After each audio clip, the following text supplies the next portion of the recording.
우리가 이 에베소서라고 하는 지방은 무역이 원화, 그 다음에 아뎀이라고 하는 여신상을 섬기던 곳이어서 사람들은 그곳에 와서 절을 하고 우상을 숭배하던 도시였기 때문에 숙박업이나 이런 상업이 참 많이 발달했던 타락한 도시다라는 말씀을 드렸습니다. 그런가 하면 바울이 3차 전도 여행 때 3년의 시간 동안 밤낮으로 눈물로 그곳에서 가르쳤던 애정을 쏟았던 곳, 그래서 사도행전 20장에 기록되어 있는 것을 우리는 잘 볼 수 있습니다. 여러분, 죄수의 누명을 쓰고 감옥에 갇혀 있는 사도 바울은 오늘 에베소 교회를 향해서 사랑의 편지를 쓰고 있는 것입니다. 자신의 처지와 상관없이 사도 바울의 관심은 처음부터 끝까지 예수 그리스도며 처음부터 끝까지 예수 그리스도의 몸된 교회였다고 하는 사실을 우리는 보게 됩니다. 제가 많은 분들 만나게 되면 목사님 좀 쉬어. 쉬어야지 맨날 그 교회만 생각하면 안 돼. 쓰러져. 쉬어. 그런데도 제가 그냥 잘 쉬면서도 늘 마음속에 있는 것은 교회일 수밖에 없는 것을 고백하게 됩니다. 에베소 교회에 대한 소식이 들려올 때면 오늘 사도 바울은 마음을 다해서 탄식하며 가슴 아파했던 것을, 그것도 요한계시록 2장이 우리에게 에베소 교회는 끝까지 견디고 모든 것을 이겼다고 말씀하고 있음에도 불구하고 너희는 처음 행위와 처음 사랑을 잃어버렸다라고 책망하는 것을 보면 그들은 잘 자라서 멋진 교회가 되었을지 모르지만 결정적으로 사랑을 잃어버린 교회였기 때문에 책망을 받고 있는 모습을 볼 수 있습니다. 우리는 코로나가 끝나면서 여기저기서 교회 회복과 성도를 살리겠다고 많은 세미나가 열리고 행사가 열리고 있는 것을 볼 수 있습니다. 그러나 그 옛날의 영광을 회복하고자 목회자와 교회가 그렇게 세미나를 열고 많이 쫓아다니지만 다시 말씀드리지만 교회의 회복은 정말 주 예수 그리스도가 주신 그 사랑을 우리 안에 회복하는 그 일보다 더 큰 일은 없다는 사실을 우리는 기억해야 됩니다. 우리는 지난주 말씀 가만히 생각해 보면 사도 바울은 성도를 이렇게 규정을 했죠. 1절에 보니까 하나님의 뜻으로 말미암아 예수 그리스도의 종된 나 바울 사도는 이렇게 설명하고 있습니다. 그래서 우리는 우리의 뜻대로 내가 하고 싶어서 내가 원해서 오늘 이 자리에 온 것이 아니라 교회는 하나님의 뜻 안에서 부름을 받은 자들의 모임이 바로 교회다라고 하는 기본 전제를 우리가 말씀드렸습니다. 이 사실이 왜 중요하냐면 교회를 내 발로 내 열심으로 우리는 왔다고 고백하지만 이 신앙에서 벗어나지 않고 우리가 계속 이렇게 살아간다면 우리는 내가 만일 그 어떤 신앙을 선택하고 내가 교회와 많은 이유의 삶들을 내가 주도권을 가지고 살아가려고 하는 패착에 빠질 수가 있습니다. 그러나 사도 바울은 문제 속에 있는 에베소 교회를 향해서 그렇지 않다. 성도는 하나님의 뜻으로 말미암아 우리가 사도 되었고 종이 되었다고 하는 이 사실을 자기 자신이 누구인지를 설명하면서 우리에게 고백하고 있는 것입니다. 그런가 하면 교회를 이렇게 말씀하고 있습니다. 1절 에베소에 있는 성도들과 그리스도 예수 안에 있는 신실한 자들에게 편지한다는 것입니다. 그래서 우리에게 두 가지 전제가 있는데 성도들이라고 하는 한 단어와 또 신실한 자들에게 편지한다는 거예요. 그럼 교회는 뭐냐? 세인트, 성자, 성도라고 하는데 거룩한 무리라고 하는데 우리가 성도라고 불려지는 것은 하나님의 전적인 은혜지 내가 완벽하거나 내게 어떤 조건이 있어서 성도라고 말하는 것이 아니라는 것입니다. 성도 안에는 직에 따라 목사, 권사, 장로, 권찰 쭉쭉 어린 아이까지 있을 뿐 우리는 이것을 다 해서 성도라고 하는 거룩한 이름을 우리에게 붙여주셨고, 사도 바울은 한 걸음 더 나아가서 오늘 신실한 자들에게 편지한다고 함으로 인해서 신실한 자로 우리가 변화될 것을 그는 믿어주는 그 믿음이 에베소 교회를 향해서 있었다는 것입니다. 목사님, 지가 죽을련이요, 죽을련. 목사님 맨날 속이기나 하고, 목사님 사랑도 모르고, 목사님 내가 죽일 놈이요, 죽일 놈. 나 좀 때려줘요, 혼내줘요. 이런 성도들을 가끔 만날 때가 있습니다. 오히려 저한테 무섭다 그래요. 잘못을 다 아는데 목사님이 그래도 사랑하는 이렇게 불러주니까 무섭다 그래. 차라리 매를 가지고 와서 때려달라고 하는 청년이 있었던 적도 있어요. 여러분, 그럼에도 불구하고 주님의 마음은 신실한 자라고 부르고 거룩한 무리라고. 그래서 교회 안에는 바른 말이 오고 가는 것은 강단에서 성경은 하나님의 말씀으로 바르게 하기에 유익하기 때문에 말씀이 말씀되게 전하는 일만 하고, 성도들 안에는 좋은 말만 하면 되기 때문에 늘 신실한 자 우리 집사님, 또 성도 된 우리 장로님 이라고 우리는 불러짐을 통해서 은혜가 계속적으로 나눠진다는 것입니다. 특별히 우리는 지난주 2절 말씀을 통해서 교회를 지키는 두 축이 있는데, 그것은 우리 주 하나님과 주 예수 그리스도를 따라 은혜와 평강이 우리 가운데 있기를 원한다고 하는 2절 말씀. 그래서 은혜는 믿음의 시작이라면 평강은 은혜가 가득 채워진 상태가 평강인데, 이 평강은 바로 믿음의 결과요, 열매가 평강이라. 여러분은 한 주 여러분의 삶에 은혜와 평강이 있었습니까? 은혜와 평강이 내 삶을 주장하면 그곳이 주님이 원하시는 천국이요, 그곳에 교회가 임하는 줄로 믿습니다. 그래서 한 주 계속 고민하고 또 내 마음을 점검하고 돌아보건대 세상이 주는 그 편리가 아니라 불편할지라도 주님이 어디서 주시는 그 평강인지 모르는 그 평강이 나를 주장하는 그 삶을 위해서 우리는 한 주 몸부림치며 오늘 이 자리에 나왔습니다. 그러고는 오늘 우리가 읽은 3절 말씀 같이 한번 읽겠습니다. 시작. 찬송하리로다 하나님 곧 우리 주 예수 그리스도의 아버지께서 그리스도 예수 하늘에 속한 모든 신령한 복을 우리에게 주시되. 아멘. 아멘. 사도 바울은 3절 본론으로 들어가면서 에베소 교회에게 이렇게 선포합니다. 찬송하리로다.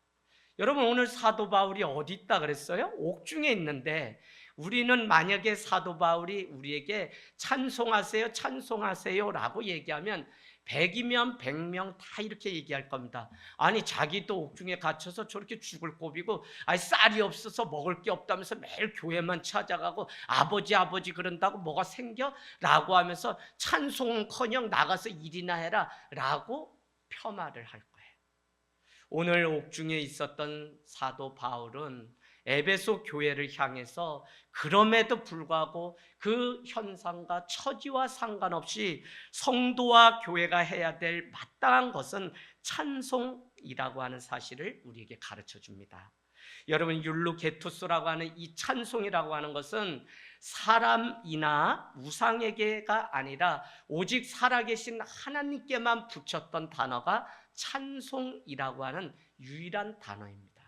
그래서 오늘 사도 바울은 너희의 상황과 여건과 상관없이 나는 옥중에서도 하나님을 찬송함 같이 너희도 그런 삶을 살아갈 것을. 왜요? 은혜와 평강이 나를 주장한다면 성도는 마땅히 어느 곳에서든지 은혜와 평강을 찬송하는 그 삶을 살아갈 것을 우리에게 요구하고 있는 것입니다.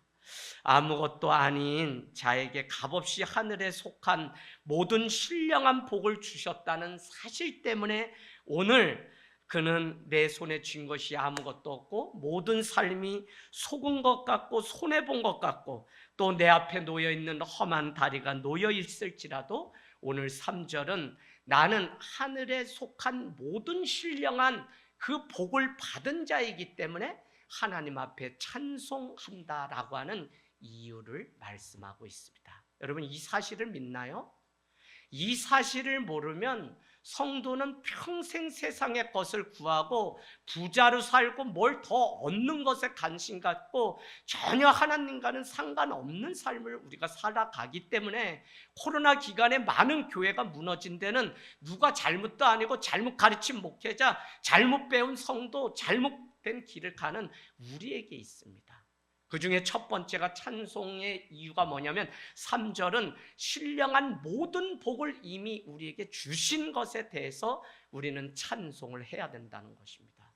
여러분 목회자로 살면서 이런저런 일 많이 겪어요. 아침에 나갔다가 다치고 또 오늘 아침에도 우리 집사님도 가정 안에 아버님 막 어려운 일들도 있고 이렇게 저렇게 아니 함께 한 이불을 덮고 자던 아버지가 또 갑자기 떠나는 일도 우리 교회 안에는 있다면 우리가 이미 오늘 호흡하고 주님 앞에 예배하는 이것만이 얼마나 놀라운 신령한 복을 이미 받은 자인지를 우리가 기억한다면 오늘 이 예배가 달라지고요, 내 삶의 방식이 달라지고 내가 추구하는 그 목적이 달라질 것이 분명하다는 것입니다. 이 문제가 해결되지 않으면 여전히 우리를 거룩하다고 하고 신실하다고 불러주지만 우리는 신실하지 않은 삶을 살고 영원하지 않은 썩어질 것들을 위해서 살아가는 곳이 교회가 된다면 이것처럼 안타깝고 슬픈 일이 어디에 있겠냐고요. 오늘 사도 바울은 찬송하리로다 하나님 곧 우리 주 예수 그리스도의 아버지께서 그리스도 안에서 하늘에 속한, 세상에 속한 것이 아니라 하늘에 속한 신령한 복을 우리에게 주셨기 때문에 우리는 오늘 찬송해 할 수 있다는 것입니다. 여러분, 참 우리가 감사해야 되죠. 감사는 하나님의 은혜를 깨달을 때 우리는 감사할 수 있죠. 따라서 은혜가 없으면 감사할 수 없고 찬송할 수 없습니다. 사도 바울은 자신의 처지와 상관없이 자신에게 이미 임한 하늘의 신령한 복 때문에 그는 찬송한다고 오늘 고백하는 이 일을 보면 우리가 무엇 때문에 찬송해야 되는지를 성도는 분명한 주소를 가지고 있어야 우리는 찬송하는 삶을 살아갈 수 있다는 것입니다. 오늘 우리는 올 한 해 에베소서를 보면서 내가 성전이다, 내가 교회다. 사도 바울은 교회는 주님의 몸된 교회, 주님의 몸이라고 바디라고 설명하고 베드로는 교회를 향해서 하나님의 집으로 설명하고 있습니다. 그렇다면 우리가 주님의 몸으로 우리가 이해할 때 우리 성도는 누구냐면 그 몸을 이루는 예수 그리스도를 머리로 삼고 각 지체되어서 살아가는 우리는 지체라는 사실을 알게 되면 몸이 건강하고 이 한 몸이 온전한 교회가 되려면 목회자, 성도님들 다 건강할 때 건강한 교회가 세워지고 더구나 여기 있는 우리의 삶의 방식, 가치관이 온전히 바뀌어서 하늘의 신령한 복을 추구하는 삶을 살아갈 때 우리 안에 교회가 이루어지는 놀라운 역사가 있는 줄로 믿습니다. 여러분, 저도 고3 때 교통사고를 통해서 주님께 돌아왔습니다. 누이 셋 다음에 절을 다니면서 저는 절을 고등학교 때까지 공양. 그래서 이번에 작가 프로필에 어디서 보셨는지 그렇게 공양을 하며 고등학교까지 다니다 불의의 사고로 인해서 이렇게 해서 목회자의 길을 걷다 이러면서 쭉 설명을 저를 소개를 에세이처럼 써놓은 것을 보았습니다. 여러분, 많은 사람들이 저를 전도하려고 아주 애를 썼어요. 그 중에 토요일이면 당시 토요일에 예배가 있기 때문에 제아가 예배 가자라고 하는 우리 그 아는 아이들이 누님을 통해서 저를 이미 아는 사람들이 계속 저를 찾아오고 저는 그게 너무 싫었기 때문에 누님 때문에 우리 집에서 청년 이렇게 구역 예배가 있는 날은 한겨울 12월에도 다락방, 난방도 들어가지 않는 그곳에서 숨을 죽이고 사람들이 나를 알고 교회 가자고 하는 게 싫어서 다락방에서 2-3시간을 거기 있어 보면 가감도 아니야. 이 사람들이 집에 갈 것 같은데 귤 까먹고 예배 드리고 울다가 좀 있다가 또 들어보면 캐캐캐 커커커커 이러다가 또 뭐라고 하면서 기도 제목 나누다가 또 찬송을 하다가 그리고 가는 줄 알면 또 밥을 해 먹고 가고 청년들도 막 짜장면 시켜 먹고 그래서 난 그 다락방에서 혼자 여기는 정말 가면 안 되는 곳이다. 이게 광신자를 떠나서 완전히 삥 돌지 않고서야 어떻게 이렇게 몇 시간을 떠들면서 자기들끼리 저렇게 웃을 수 있나. 꼬마 철학자라는 별명이 있었던 저는 저 무리에는 죽으면 죽었지 난 전혀 안 간다. 누님이 돈가스를 해주고 카레라이스를 해주고 그 다음날 아침 조건이 뭐냐면 재하가 교회 가자 이러면 먹다가 숟갈을 놓을 정도로 교회라 그러면 완전히 스님이 오다 가다 가다 오다 그거는 그렇게 좋아. 그래서 밭일하는데도 뭐 이 동네 분들이 배나무에 그거 해놓으면 들어보면 다 내용이 오다 가다 가다 오나 그렇게 죽는다는 얘기 같아. 뭐 제가 이렇게 보면 그래서 그게 나중에 예수를 믿고 나니까 올 때도 갈 때도 없어가지고 저렇게 방황하는 사람들 얘기가 이렇게 되는 거구나 이런 걸 알게 됐어요. 그러던 어느 날 고3 때 학력고사를 앞두고 교통사고를 나면서 저도 모르게 미션 스쿨을 다녔기 때문에 아침마다 예배하면 방해꾼 노릇을 하던 제가 하나님 살려달라는 그 말을 외치게 되고 그 이후 깨어나서 골목 안에 있는 누님이 다니는 작은 교회를 다니게 되었습니다. 교회를 다니면서 하나님의 사랑, 더구나 자취를 하고 하던 제 마음 가운데 일찍 부모님을 떠나서 살면서 외로워서 유일한 낙이 문학소년으로 글을 쓰는 일이었는데 그 안에 하나님의 사랑이 지체들의 사랑이 채워졌을 때 세상을 다 얻은 것 같았고 밤마다 교회 혼자 들려서 찬송하고 기도하다 돌아온 날이 하루 이틀이 아닙니다. 철야 기도회를 마치고 몇몇 청년들이 청계산에 올라서 밤새 소나무 아래서 기도했던 적도 많죠. 그때 절반은 눈물이 범벅이 되어서 무엇을 기도했는지도 모를 정도로 제 안에 자유함이 있었습니다. 분명한 것은 죄인에게 찾아오시어 자녀 삼아주신 하나님의 그 은혜가 너무 컸기 때문에 그 안에서 오는 자유와 그 행복을 비로소 알게 된 거예요. 서울대 가서 출세해서 집안이 끊겼는데 효령대군 23대손을 세워야 된다. 새벽 2시, 3시까지 족보 펴놓고 늘 그게 어느 날 저에게 부담으로 왔었는데 하나님을 알고 나니까 그것도 소용이 없어요. 그래서 하나님 앞에 날마다 진정으로 내 내면 깊은 곳에서 올리는 찬송을 올리는 시간이 있었습니다. 세상에서 방황할 때 나 주님을 몰랐었네. 내 맘대로 고집하며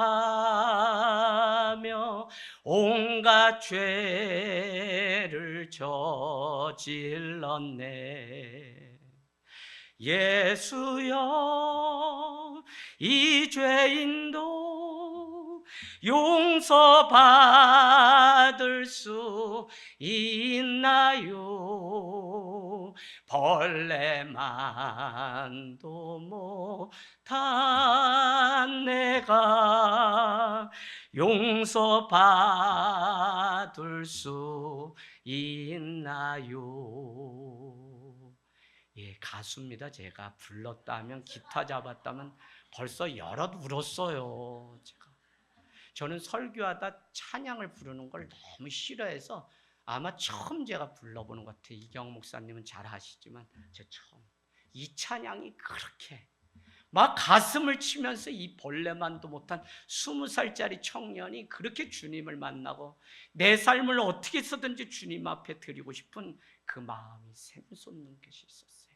여러분 왜 오늘 이 말씀을 드리냐면 사도 바울은 옥중에 있고 에베소 교회는 예수 그리스도를 믿는다는 이유로 핍박을 받을지라도 그들은 이미 하늘에 속한 신령한 복이 내 가운데 임했다는 그 사실을 알게 되면 성도는 소출이 없고 포도나무에 열매가 없어도 그의 구원으로 인하여 기뻐하고 감사한다고 하는 하박국 선지자의 고백처럼 세상의 그 찬양과 달리 우리 안에 내면 깊은 것에서 오는 그 기쁨 때문에 주님 앞에 찬양할 수밖에 없는 것입니다. 그래서 무엇을 얻어서 무엇이 되었기 때문이 아니라 오늘 사도 바울은 우리가 받은 복은 세상과 다르고 이미 하늘에 속한 것이요 구원받은 성도와 그리스도의 한 몸을 이룬 지체들에게만 누릴 수 있는 특복과 주권이 이 찬송이기 때문에 오늘 주님 앞에 찬송할 수 있었던 것이죠. 더구나 복 주시되라고 하는 이 단어는 시제를 우리가 보면 has blessed라고 하는 이미 지금부터 새로운 복을 주시겠다는 것이 아니라 이미 창세 전에 우리에게 주신 그 복을 계속적으로 누릴 수 있도록 우리에게 주셨다는 것을 보면 여기에 살아가는 우리의 삶은 누구냐? 이미 주신 창세 때부터 약속하시고 주셨던 그 복을 누리는 자가 신실한 자여 성도라는 이 사실을 알게 되면 우리는 세상을 똑같이 살지만 이미 승리한 자고 이미 하나님을 찬송할 수밖에 없이 우리를 지으시고 만드셨다고 하는 이 놀라운 사실이 저와 여러분의 고백이 되기를 원합니다. 여러분, 교육을 받으면 조금 세련되고 은혜를 누립니다. 하지만 영원히 은혜 가운데 살지 못하는 이유는 무엇이냐면 나는 이미 하나님의 신령한 복을 받은 자라고 하는 이 사실을 놓치기 때문에 우리는 무엇을 하면 잠깐 은혜 가운데 나갔다 도로 자기 삶의 자리로 다람쥐 쳇바퀴 돌듯 살아가는 우를 범하게 됩니다. 내 믿음의 회복 외적인 데 있지 않습니다. 누구 때문에 되는 것은 극히 소극적인 것이죠. 나는 하늘에 속한 모든 신령한 복을 이미 받았고 이미 누리는 자라고 하는 이 믿음 위에 견고히 설 때 누가 등 떠밀려서 신앙생활하는 젊은이들도 아니고요, 자녀들도 아니고 예수님을 따라 사는 것이 바로 복이라는 이 사실 때문에 주님 앞에 진짜 찬송을 올려드릴 수 있는 것입니다.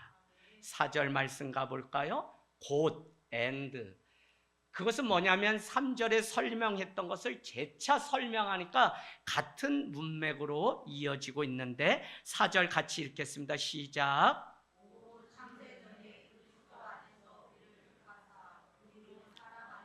그 앞에 거룩하고 흠이 없게 하시려고. 아멘. 찬송을 하는 구체적인 이유를 또 밝히고 있는데 하나님의 계획 속에 있는 교회와 성도를 향한 그 삶이 무엇이냐면 여러분 거기에 표시를 해 놓으실까요? 4절 택하사 선택 예정이라는 단어입니다. 그 단어는 어디에 또 나오냐면 어디에 나올까요? 5절에 그 기쁘신 뜻대로 우리를 예정하사라고 하는 예정과 선택의 교리가 등장하고 있습니다. 하나님이 오늘 나를 선택하셔서 우리는 살고 있고 선택하셔서 일을 감당하고 선택해 주셨기 때문에 그리스도의 그 앞에 나와서 예배를 드릴 수 있다는 이 사실을 우리가 정말 마음 내면 깊이 고백하게 된다면 내 영혼에 하나님이 주시는 그 뜨거움 때문에 우리는 찬송할 수밖에 없을 겁니다. 그렇지 않으면 벌레 같은 내 인생일 텐데 하나님이 우리를 선택하시고 예정하셔서 오늘 자녀 삼으시고 이곳에서 아버지라고 부를 수 있는 은혜를 주셨다고 하는 이 일이 얼마나 놀라운 찬송의 이유인지 모른다는 것입니다. 요한복음 6장 37절 가보실래요? 요한복음 6장 37절 아버지께서 내게 주시는 자는 다 내게로 올 것이요 내게 오는 자는 내가 결코 내쫓지 아니하리라. 6장 37절 여기서 예수님은 하나님이 먼저 선택하여 자신에게 오도록 우리를 부르시지 않았다면 누구도 구원받을 수 없다는 사실을 가르쳐 줍니다. 이것처럼 나를 부르시고 선택한 것이 하나님의 절대적인 주권과 섭리 가운데 있었다고 하는 사실을 깨닫는다면 엄마가 예수를 믿는 가정 가운데 태어난 그것도 또 그렇지 않은 가정 가운데 이제 예수를 믿는 것도 늦거나 더딘 것이 아니라 하나님의 섭리와 예정과 선택하심 가운데 살아가고 있는 증거인 줄로 믿습니다. 여러분 이 사실을 알 때 우리는 집 나갔던 둘째 탕자의 삶이 아니라 정말 이 모든 것이 하나님의 선택이고 주권이었구나.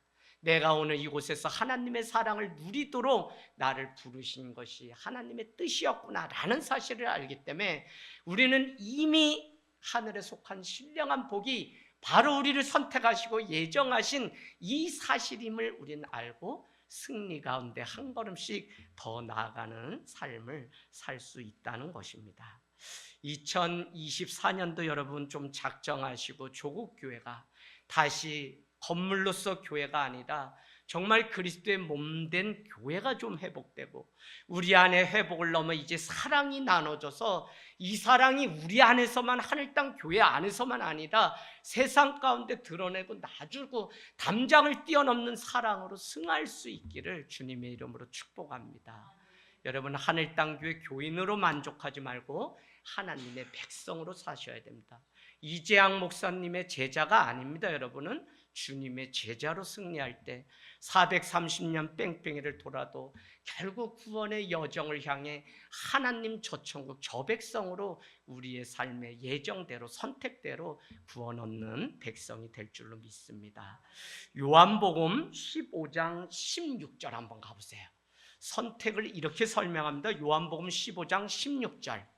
아, 그런 것이었구나라는 탄식이 우리 가운데 나옵니다. 요한복음 15장 16절. 우리 찾았으면요 한번 한 목소리로 읽도록 하겠습니다. 시작. 너희가 나를 택한 것이 아니요 내가 너희를 택하여 세웠나니. 아멘. 전적인 하나님의 선택을 받은 사람, 그들의 모임이 교회라고 오늘 말씀하고 있습니다. 이 은혜를 알기 때문에 우리는 더 은혜와 평강의 삶을 구하고 하루하루 살아갈 때 주의 뜻이 있음을 우리는, 그래서 하나님의 뜻으로 말미암아 내가 성도가 되고 하늘 땅 교회 성도가 되고 하나님의 백성이 되고 또 이 사람을 만나서 가정을 이룬 이 사실이 다 주님 안에서 해결되고 풀리는, 수수께끼가 풀려지는 놀라운 은혜는 하나님의 섭리, 하나님의 주권, 하나님의 선택과 예정하심 가운데 있다고 하는 이 놀라운 사실.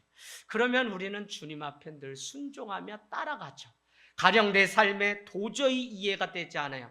도저히 내가 왜 교회를 다니고 믿음 생활하는데 더 어려움이 있지? 라고 우리는 흔들리면서 날마다 주님 앞에 한 걸음씩 가는데 그때도 우리는 하나님의 뜻이 있겠지. 그것을 요한복음 9장 눈먼 소경을 향해서 예수님은 그것은 부모의 죄도 자기의 죄도 아니고 그를 향하여 하나님이 하시고자 하는 뜻을 드러내고자 함이라고 말씀함 같이 하나님의 뜻이 우리의 인생과 우리 자녀 가운데 있다고 하는 사실을 기억하게 됩니다. 여러분, 성도가 반드시 놓치지 말아야 되는 질문 한 가지를 여러분은 성경 맨 앞에 적어놓고 사시면 좋겠어요.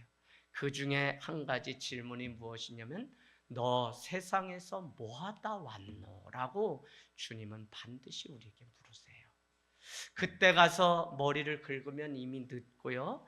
주님이 물으실 때, 그 앞에 섰을 때 내가 무엇이라고 대답해야 될지 우리는 늘 준비를 하고 그것을 위해서 오늘도 예배하고 모여있는 공동체가 바로 하늘 땅 교회입니다. 더욱이 오늘 주님은 우리의 행동과 나의 어떤 조건에 의해서 선택한 것이 아니라 하나님의 은혜로 우리를 선택해 주셨다고 말씀하시고 있고, 그 이유는 4절 끝에 뭐라고 하냐면 거룩하고 흠이 없게 하려고 우리를 선택했다는 거예요. 거룩하고 흠이 없게 하시려고.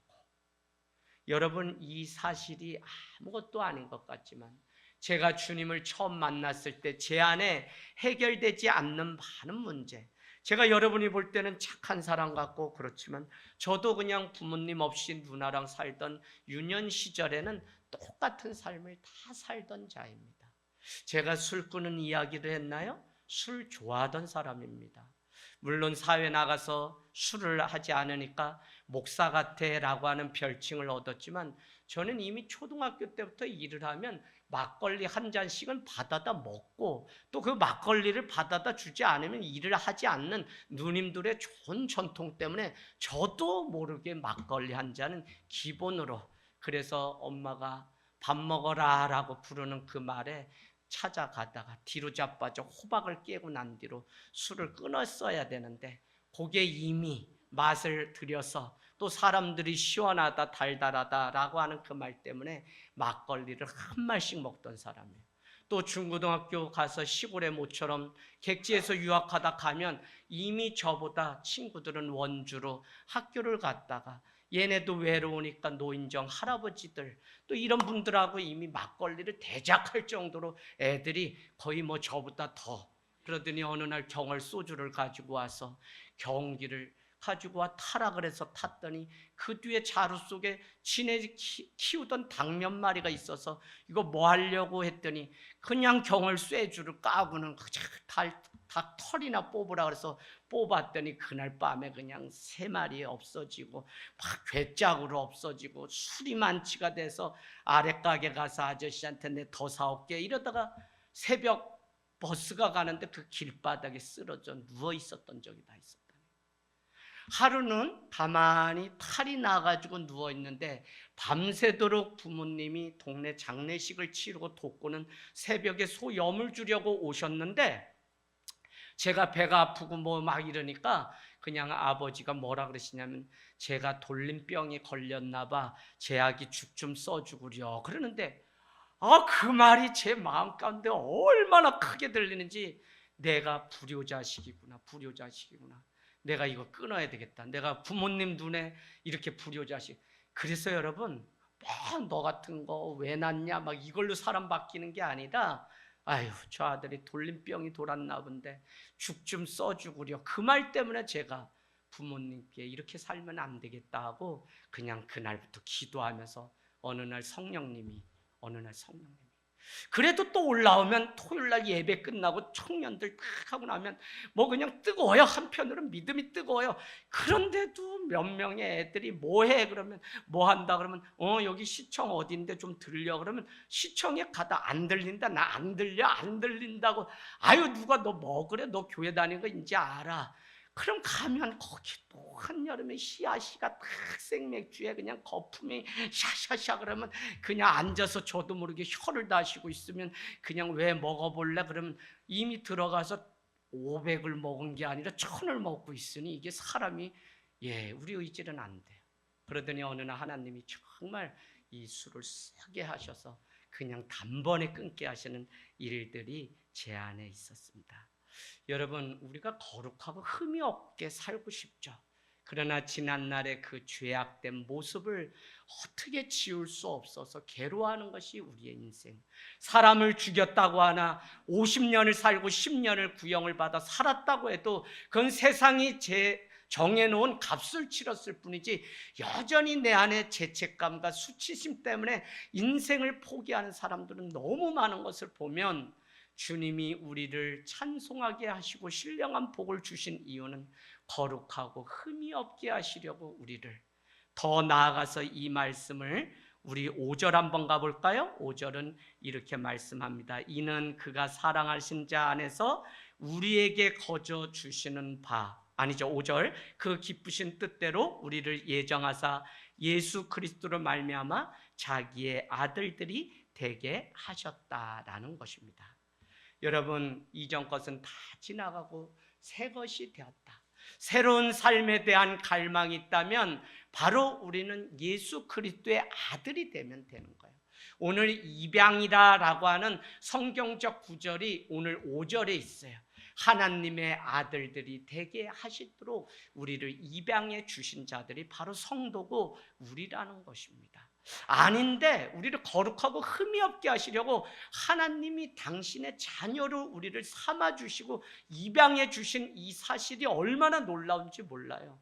세상은 내가 온전하게 살지 않으면 그냥 다 가서 네 인생 살아라 저거 그냥 호적 파서 나가라 라고 하지 그 아들을 또 입양해가지고 자녀 삼아주시는 이 사랑은 없다니까요.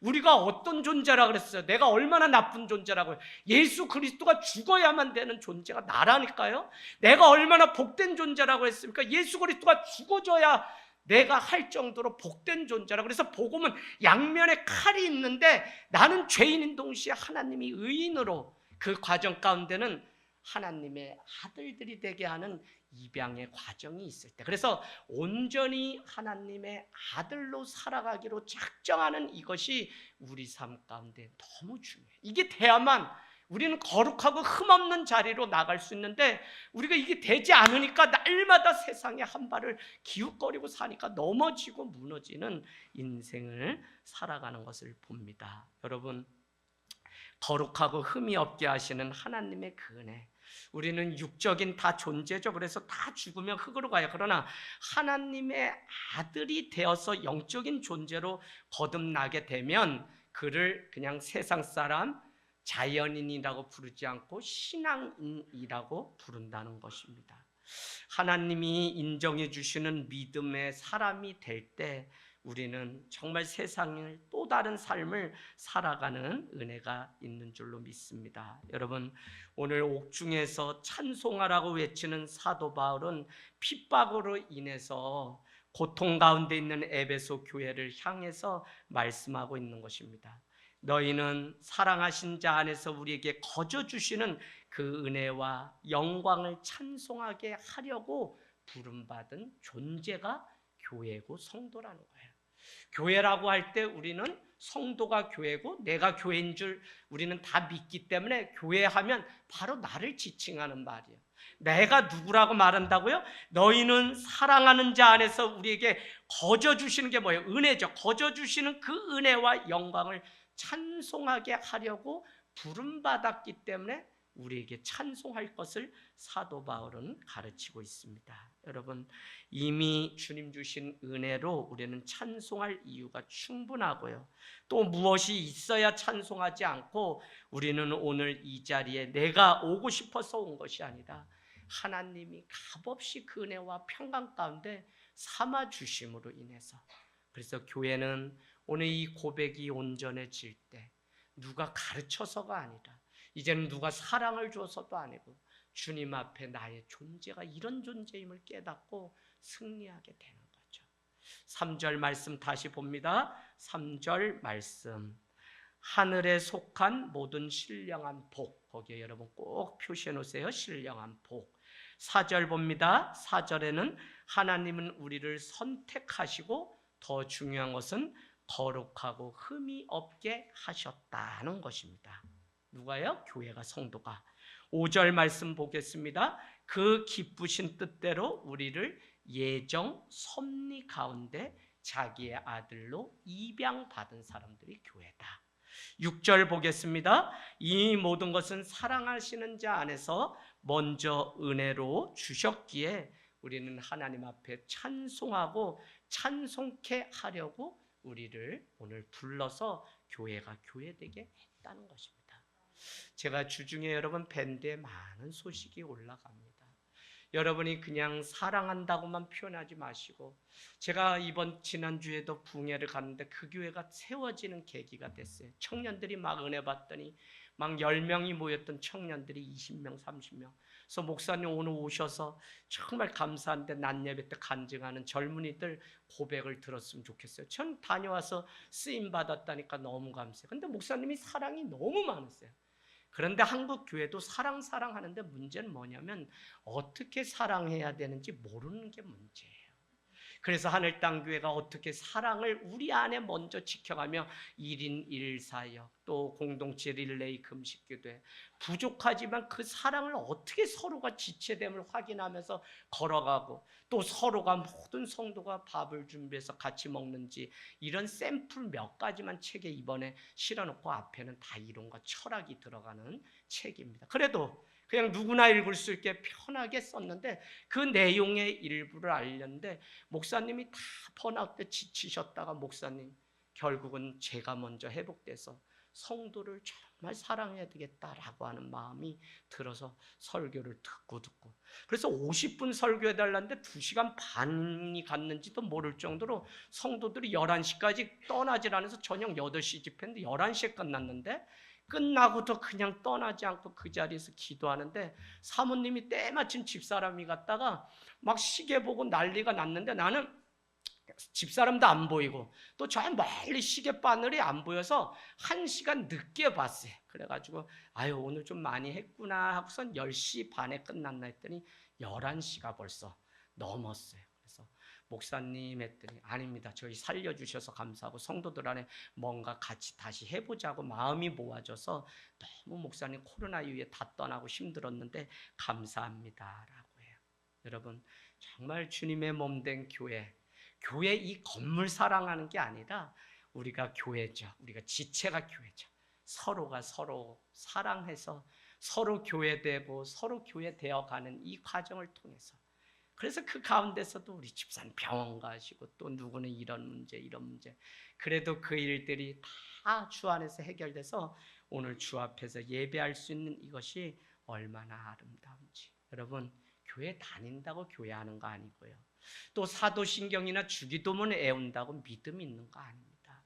절대 이런 외식 행위에 한국교회가 자꾸 펑크션 기능으로서 일만이 하면 신앙이고 교회를 안다고 하지만 거기에 속지 마세요. 그래서 하늘땅교회는 여러분에게 일만이 시키려고 하지 않고 믿음 가운데 내가 교회되고 교회로 자라가는 일이 되면 교회가 교회 세우고 목회자 세우는 일이 자연스럽게 일어나는 것이지 우리가 뭐 합시다 막 구호 외쳐서 되는 게 아니에요. 그래서 부디 올 한해 우리 가정이 교회가 되고 내 인생이 교회가 돼서 주님이 원하셨던 그 찬송을 올려드리는 귀한 삶이 되기를 주님의 이름으로 축복합니다. 아멘. 아멘.